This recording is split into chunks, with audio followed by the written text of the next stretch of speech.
अमरावती जिल्ह्यातील तिवसा तालुक्यात सकाळी भीषण अपघाताची घटना घडली आहे। तळेगाव ठाकूर फाटा येथे दुचाकी आणि चारचाकी वाहनांची जोरदार धडक होऊन एक युवक गंभीर जखमी झालाय। मिळालेल्या माहितीनुसार गुरुवारी सकाळी 7:30च्या सुमारास हा अपघात घडला।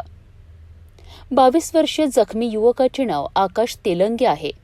आकाश तेलंगे हे तिवसा येथून दुचाकी क्रमांक MS27 AN 6070 वरून तळेगाव ठाकूर येथे काही महत्त्वाच्या कामानिमित्त जात होते।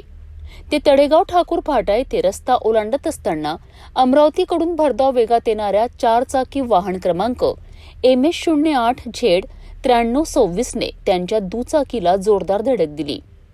या अपघातात दुचाकीस्वार आकाश तेलंगे रस्त्यावर फेकले गेले आणि गंभीर जखमी झालेत।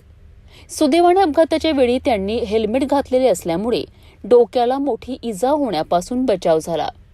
मात्र धडकेदरम्यान त्यांच्या पायाला गंभीर दुखापत झाली। या अपघातानंतर स्थानिक नागरिकांनी तातडीने मदत करत जखमी युवकाला उपजिल्हा रुग्णालय तिवसा येथे दाखल केले। प्राथमिक उपचारानंतर त्यांची प्रकृती लक्षात घेता पुढील उपचाराकरिता जिल्हा सामान्य रुग्णालय येथे हलविण्यात आले आहे। या दरम्यान अपघाताची माहिती मिळताच पोलिसांनी घटनास्थळी धाव घेत पंचनामा केला असून या घटनेचा पुढील तपास सुरू आहे।